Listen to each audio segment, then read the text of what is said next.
श्री व्यास जी महाराज ने भागवत का जो प्रारंभ किया वो वेदांत सूत्र से किया। वेदांत का पहला सूत्र है अथातो ब्रह्म जिज्ञासा। दूसरा सूत्र है जन्मादस्य जतः, जन्मादस्य जतोन्वयादितरतः चार्थे स्वभिज्ञः स्वराट्। ऐसे देखो, सूत्र कहते हैं मंत्र तो बड़ा विस्तार से होता है। अब मंत्र के तमाम अर्थ को, उसके भाव को अत्यंत संक्षिप्त, कम से कम शब्दों में बांधकर प्रकट किया जाता है, उसको कहा जाता है सूत्र। तो ये सूत्र है जन्मादस्य जतः, ये वेदांत का दूसरा। तो ये इस ब्रह्मसूत्र से भागवत का प्रारंभ हुआ। इसका तात्पर्य हुआ कि इस ग्रंथ में व्यास जी कह रहे हैं हम और कुछ नहीं करने जा रहे हैं। इस ग्रंथ में यानी श्रीमद् भागवत पुराण में हम केवल वैदिक सूत्रों की ही व्याख्या करने जा रहे हैं। अर्थोयम ब्रह्म सूत्राणाम भारतार्थ विनिर्णयः गायत्री भाष्य भूतोऽसो वेदार्थ परिगृहीत वेदार्थ तदिकं मन्ये पुराणार्थ परानने वेदाः प्रतिष्ठा सर्वे पुराणेनात्र संशय पुराणां वा सामरूपः साक्षात् भगवतोदितः ग्रंथोष्टादशसहस्र श्रीमद्भागवत विद्यः। देखो, जन्मादस्य जतः त्वयादि जतः अन्वयादितरतः, ये जो श्लोक है इसकी अनेक व्याख्याएं हैं। श्री श्रीधरपाद स्वामी जी ने तो स्वयं इसकी 100 से अधिक व्याख्या की। देखो, इस श्लोक में कहा गया सत्यम परम धीमहि, हम उस परम सत्य का ध्यान करते हैं, परम सत्य का ध्यान करते हैं। ये नहीं कहा कि शिवम परम धीमहि रामम परम धीमहि या कृष्णम परम धीमहि। कहा सत्यम परम धीमहि, हम उस परम सत्य का ध्यान करते हैं। महाराज, किस परम सत्य का आप ध्यान कर रहे हैं?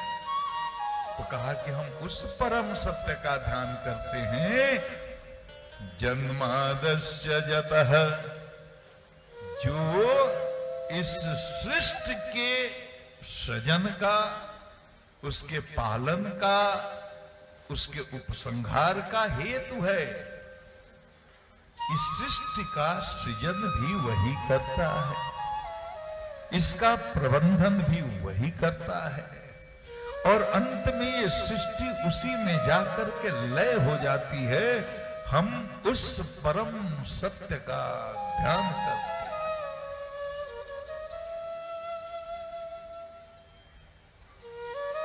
कहा महाराज, तो क्या आप प्रकृति का ध्यान कर रहे हैं? कहा कि नहीं नहीं नहीं नहीं, प्रकृति तो जड़ है, हम जड़ का ध्यान नहीं कर रहे हैं। अभिज्ञः स्वराट्, हम तो उस चेतन परम सत्य का ध्यान कर रहे हैं जो चेतन है और स्वयं ही प्रकाशवान है, हम उसका ध्यान कर रहे हैं। कहा महाराज, तो ऐसा तो हिरण्यगर्भ के बारे में लिखा है, ब्रह्मा जी, तो क्या आप ब्रह्मा जी का ध्यान कर रहे हैं? कहा कि नहीं नहीं नहीं, मैं ब्रह्मा जी का ध्यान नहीं कर रहा हूं, मैं तो उस परम सत्य का ध्यान कर रहा हूं जिसने ब्रह्मा जी को भी प्रकट किया है। तेने ब्रह्म हृदयादि कवये मुह्यन्ति यति सूरयः। जिसने ब्रह्मा जी को वेदों का ज्ञान दिया और केवल अपने संकल्प मात्र से ब्रह्मा जी के हृदय में समस्त वेदों का ज्ञान जिसने प्रकट कर दिया, वेद, हम उस परम सत्य का ध्यान कर रहे हैं। महाराज, ये वेदों का ज्ञान क्या इतना मुश्किल है, कठिन है?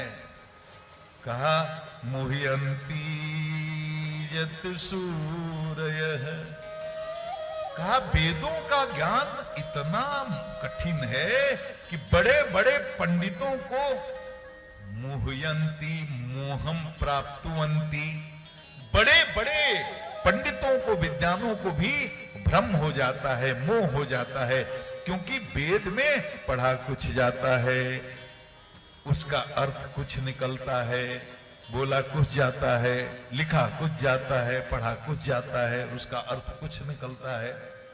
देखो एक बात बता दें, आप संस्कृत से आचार्य कर लें या पीएचडी कर लें या डिलीट कर लें, बहुत बड़े आप वैयाकरण हो जाएं, बहुत बड़े आप साहित्यकार हो जाएं, बहुत बड़े आप संस्कृत के पंडित हो जाएं, लेकिन इससे आपको वेद का ज्ञान नहीं होगा। ये थियरी है।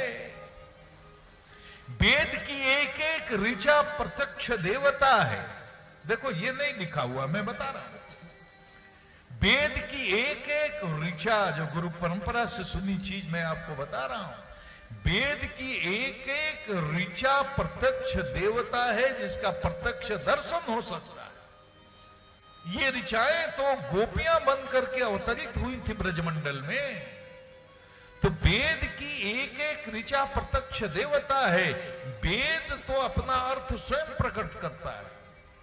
देखो शास्त्रों का प्रणयन चेतना के जिस स्तर से हुआ, चेतना के उसी स्तर से शास्त्र को समझा जा सकता है। अगर शुद्ध सत्य में प्रतिष्ठित किसी जीव ने कोई रचना की, उसको कोई तमोगुणी व्यक्ति उसका भाष्य करेगा, बड़ा अनर्थ होगा। रजोगुणी व्यक्ति उसका भाष्य करेगा, बड़ा अनर्थ होगा। जैसे तुलसीदास जी के द्वारा श्री रामचरितमानस की रचना की गई। मैं बार बार कहता हूं, देखो ये सिद्धों की शंका के निवारण के लिए है। 78 वर्ष की आयु में नौका भरने के बाद श्री तुलसीदास महाभाग ने भगवान श्री राम का दर्शन करने के बाद, शिव जी का दर्शन करने के बाद, हनुमान जी का दर्शन करने के बाद, शिव जी के आदेश से श्री रामचरितमानस को प्रकट किया। रचि महेश निज मानस राखा, पाई सुसमय शिवासन वाका। देखो साधुओं की भाषा में कहते हैं, एक महात्मा का प्रवचन सुन रहा था, नौका भरना मतलब 99 करोड़ 99 लाख बता रहा था महाराज जी। 99 करोड़ 99 लाख 99,000 99,199 मंत्र भगवान नाम का जप कियो तो मतलब एक नौका भरी। मतलब सोचो 1 अरब के आसपास कितने दिन लगेंगे इतने भगवान नाम जाप करने। और श्री तुलसीदास महाभाग ने 9 नौका भरने के बाद 78 वर्ष की आयु में श्री हनुमान जी का दर्शन करने के बाद, उनकी कृपा से श्री सीताराम सरकार का दर्शन करने के बाद और श्री शंकर जी के प्रत्यक्ष आशीर्वाद से श्री शंकर जी द्वारा रचित श्री रामचरितमानस का प्रकाशन किया महाराज। तो रामचरितमानस का एक एक शब्द, एक एक अक्षर, एक एक चौपाई मंत्र है। तो चेतना के जिस स्तर से श्री रामचरितमानस का प्राकट्य हुआ है, चेतना के उसी स्तर से उसका अर्थ खुलेगा महाराज। कोई तमोगुणी व्यक्ति तो क्या पढ़ेगा, क्या समझेगा? वो नहीं समझ सकता। वो तो ढोल गंवार और शूद्र प्रश्नारी का अपने हिसाब से अर्थ करके मानस को जलाएगा। तमोगुणी जीव उसका नहीं महत्व ही नहीं समझ सकता। चेतना के जिस स्तर से शास्त्रों का प्रकाशन हुआ है, चेतना के उसी स्तर से उसका भाष्य होगा, तभी उसके साथ न्याय होगा। इसीलिए अलग अलग लोगों ने भाष्य किया तो अलग अलग अर्थ निकाले। अलग अलग पंथ बन गए तो आपस में संघर्ष भी शुरू हो गया।